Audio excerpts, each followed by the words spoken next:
पूर्णिमा व्रत कथा। आज पूर्णिमा की व्रत कथा के बारे में जानेंगे। पूर्णिमा का व्रत क्यों रखा जाता है, यह क्यों महत्वपूर्ण है। द्वापर युग में एक समय की बात है कि यशोदा जी ने श्री कृष्ण से कहा, हे कृष्ण, तुम सारे संसार के उत्पन्न करता, पोषण तथा उसके संहार करता हो। आज कोई ऐसा व्रत मुझसे कहो जिसके करने से मृत्युलोक में स्त्रियों को विधवा होने का भय ना रहे तथा यह व्रत सभी मनुष्यों की मनोकामना पूर्ण करने वाला हो। श्री कृष्ण कहने लगे, हे माता, तुमने अति सुंदर प्रश्न किया है। मैं तुमसे ऐसे ही व्रत को सविस्तार कहता हूँ। सौभाग्य की प्राप्ति के लिए स्त्रियों को द्वात्रिंशत् अर्थात 32 पूर्णिमाओं का व्रत करना चाहिए। इस व्रत को करने से स्त्रियों को सौभाग्य, सुख, संपत्ति मिलती है। यह व्रत अचल सौभाग्य को देने वाला और भगवान शंकर के प्रति मनुष्य मात्र की भक्ति को बढ़ाने वाला है। यशोदा जी कहने लगी, हे कृष्ण, सर्वप्रथम इस व्रत को मृत्युलोक में किसने किया था, इसके विषय में विस्तार पूर्वक मुझसे कहो। श्री कृष्ण जी कहने लगे कि इस भूमंडल पर एक अत्यंत प्रसिद्ध राजा चंद्रहास से पालित अनेक प्रकार के रत्नों से परिपूर्ण कातिका नाम की एक नगरी थी। वहां धनेश्वर नाम का एक ब्राह्मण था और इसकी स्त्री अति सुशील रूपवती थी। दोनों ही उस नगरी में बड़े प्रेम के साथ रहते थे। घर में धन्य धान्य आदि की कोई कमी नहीं थी। उनको एक बहुत बड़ा दुख था कि उनको कोई संतान नहीं थी, जिस वजह से वह बहुत दुखी रहते थे। एक दिन बड़ा तपस्वी योगी उस नगरी में आया। वह योगी बाकी सभी घरों से भिक्षा मांगकर भोजन किया करता था, लेकिन उस ब्राह्मण से के घर से भिक्षा नहीं मांगा करता था। एक दिन योगी गंगा किनारे भिक्षा मांगकर प्रेम पूर्वक खा रहा था कि धनेश्वर ने योगी को यह सब करते देख लिया। सब कार्य किसी प्रकार से देख लिया। अपनी भिक्षा अनादर से दुखी होकर धनेश्वर योगी से बोले, और सभी घरों से भिक्षा लेते हैं परंतु मेरे घर की भिक्षा कभी भी नहीं लेते, इसका कारण क्या है। योगी कहने लगा कि आपके धर्म हमें इस बात की आज्ञा नहीं देता है, क्योंकि अभी आप गृहस्थ जीवन में एक सुख से वंचित हैं। आपके घर संतान होने पर मैं आपके घर से भी भिक्षा स्वीकार कर लूंगा। उन्होंने कहा कि जिसे संतान नहीं है उसके घर से भिक्षा लेने से मेरे भी पतित हो जाने का भय है। धनेश्वर यह सब बात सुनकर बहुत दुखी हुआ और हाथ जोड़कर योगी के पैरों पर गिर पड़ा तथा दुखी मन से कहने लगा कि आप मुझे संतान प्राप्ति के उपाय बताएं। आप सर्वज्ञ हैं, मुझ पर अवश्य ही यह कृपा कीजिए। धन की मेरी घर में कोई कमी नहीं है, लेकिन मैं संतान ना होने के कारण अत्यंत दुखी हूँ। आप मेरे इस दुख का हरण कीजिए। यह सुनकर योगी कहने लगे, तुम चंडी की आराधना करो। घर पहुंचकर उन्होंने यह सारी बात अपनी पत्नी को बताई और खुद वन में चला गया। वन में पहुंचकर उसने चंडी की आराधना की और उपवास किया। चंडी ने 16 दिन उसको अपने सपने में दर्शन दिए और कहा कि हे धनेश्वर, जा, तेरे पुत्र होगा, लेकिन उसकी आयु सिर्फ 16 वर्ष होगी। 16 वर्ष की आयु में ही उसकी मृत्यु हो जाएगी। अगर तुम दोनों स्त्री और पुरुष 32 पूर्णिमाओं का व्रत करोगे तो यह दीर्घायु हो जाएगा। जितनी तुम्हारा सामर्थ्य हो उतने आचे के दिए बनाकर शिवजी का पूजन करना, लेकिन पूर्णमासी 32 ही होनी चाहिए।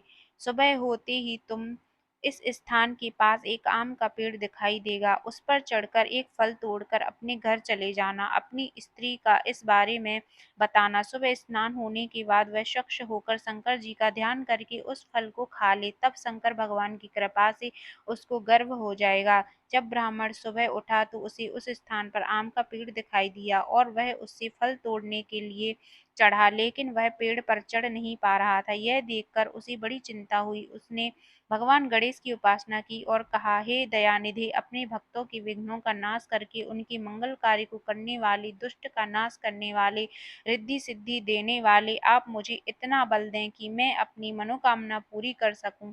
इसके बाद वह पेड़ से फल तोड़कर अपनी पत्नी के पास पहुंचा। उसकी पत्नी ने अपने पति के कहे अनुसार इस फल को खा लिया और वह गर्भवती हो गई। देवी की कृपा से उसे बहुत सुंदर पुत्र पैदा हुआ।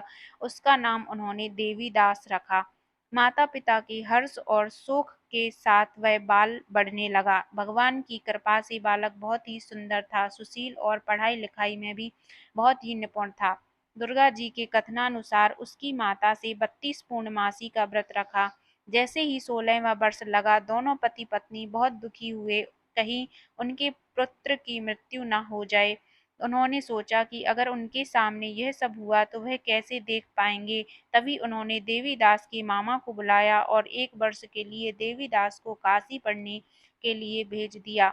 1 वर्ष के बाद उसे वापस लेकर आ जाना। देवीदास अपने माता के साथ एक घोड़े पर सवार होकर मामा के साथ एक घोड़े पर सवार होकर चल दिया। उसके मामा को भी यह बात पता नहीं था। दोनों पति पत्नी से 32 पूर्णमासी का व्रत पूरा किया। दूसरी तरफ मामा और भांजा दोनों रात गुजारने के लिए रास्ते में एक गांव में रुके।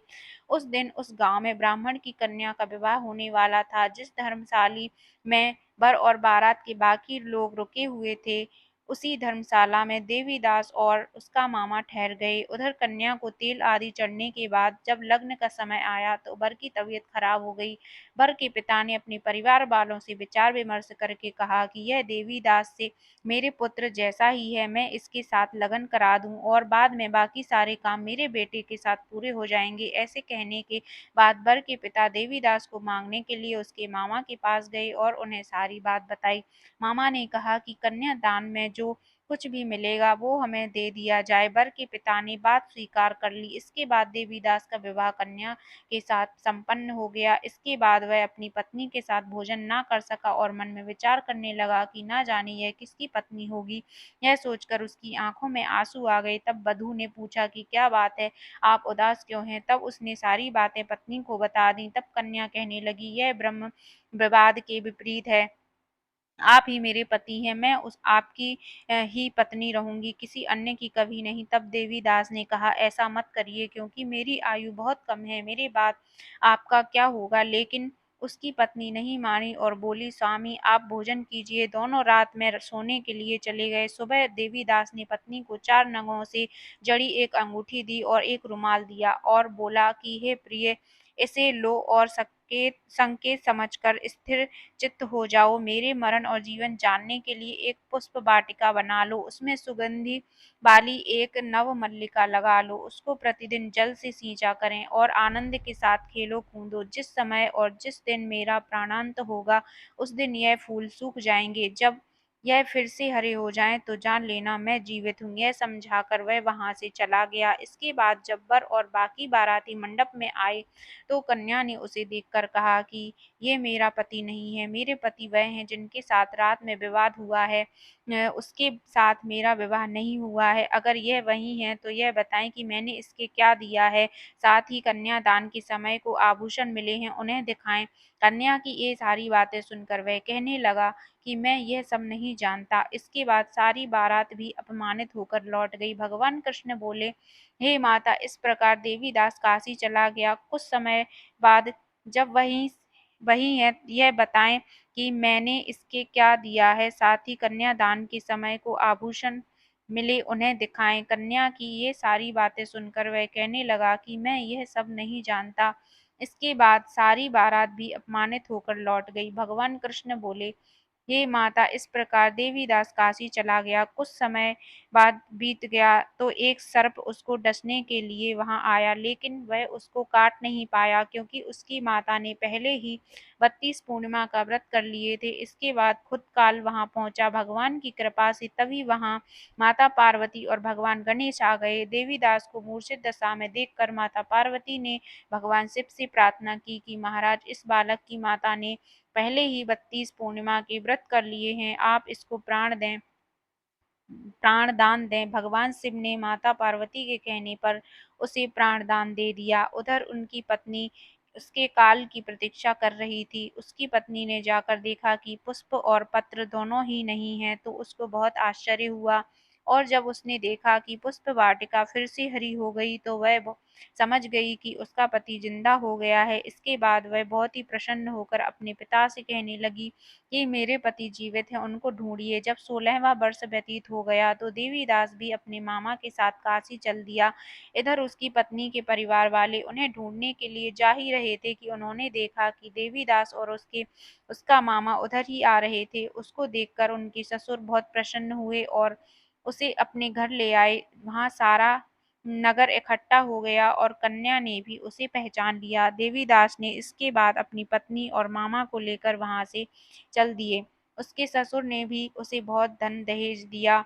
जब वह अपने घर की तरफ चल रहा था तो उसके माता पिता को लोगों ने खबर कर दी, तुम्हारा पुत्र देवीदास अपनी पत्नी और मामा के साथ आ रहा है। ऐसा समाचार सुनकर पहले तो उन्हें विश्वास नहीं हुआ, लेकिन जब देवीदास आया और उसने अपने माता पिता के पैर छुए तो देवीदास के माता पिता ने उनका माथा चूमा और दोनों को अपने सीने से लगा लिया। दोनों के आने की खुशी में धनेश्वर ने बहुत दान दक्षिणा ब्राह्मणों के दी। श्री कृष्ण जी कहने लगे कि इस तरह धनेश्वर को 32 पूर्णिमा को व्रत के प्रभाव से संतान प्राप्त हुई। जो स्त्रियां इस व्रत को करती हैं वह जन्म जन्मांतरों तक वैधव्य का दुख नहीं भोगती और सदैव सौभाग्यवती रहती हैं। यह मेरा वचन है। यह व्रत संतान देने वाला और सभी मनोकामनाओं को पूरा करने वाला है।